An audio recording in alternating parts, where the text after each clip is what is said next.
ప్రశాంత్ కిషోర్ గారు పీకే భారతదేశం మొత్తంలో నాకంటే తెలివికల్లోడు ఎవడు లేడని, నేను అందరు కంటే గొప్పోన్నని, ఎవరిదైనా పీకేస్తా అని కొన్ని రాష్ట్రాలలో ప్రభుత్వం తెస్తా అని చెప్పి ఫెయిల్ అయినటువంటి ఒక పొలిటికల్ అనలిస్ట్. తర్వాత ఆయనకే సొంత ఆలోచన వచ్చింది, నేను ఎవరికి ఎందుకు సాయం చేయాలి, నేనే మహానాయకున్నైదామన్న ఒక ఉద్దేశంతో జన్ సూరజ్ పార్టీ అని ఒకటి బీహార్లో పెట్టి, ఆ బీహార్లో ప్రజలను ఆయనకున్నటువంటి సిద్ధాంతాలను కానీ ఆయనకున్నటువంటి మేనిఫెస్టోతో కానీ ప్రజలలో పోయే పరిస్థితి కనపడతలేదు.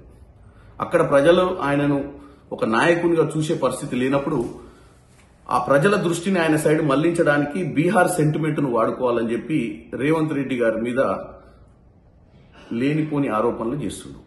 కేవలం రేవంత్ రెడ్డి గారు పేరు తీసుకొని బీహార్ ప్రజలను రేవంత్ రెడ్డి గారు వారి డిఎన్ఏను ఏదో తక్కువ అంచనా వేసి మాట్లాడినట్టుగా చిత్రీకరిస్తూ మాట్లాడుతూ గత కొన్ని రోజులుగా కొన్ని వేదికల మీద ఆయన మాట్లాడుతూ వస్తుంది. ఇది కేవలం ఆయన పార్టీ మనుగడ కోసం, బీహార్ ఎన్నికల కోసమే చేస్తుండు తప్ప ఈ ప్రశాంత్ కిషోర్ అనేట ఆయన ఆల్రెడీ ఒక ఫెయిల్డ్ పొలిటికల్ అనలిస్ట్, ఇప్పుడు ఫెయిల్డ్ పొలిటీషియన్ కూడా. కాబట్టి చివరి ప్రయత్నంగా ఎన్నికలు నెల రోజులలో ఉన్న కారణంగా ఆయన ప్రతి ఇంటర్వ్యూలో కూడా అక్కడ బీహార్ ప్రజలను పోలరైజ్ చేయడానికి రేవంత్ రెడ్డి గారి పేరును వాడుకుంటుండు.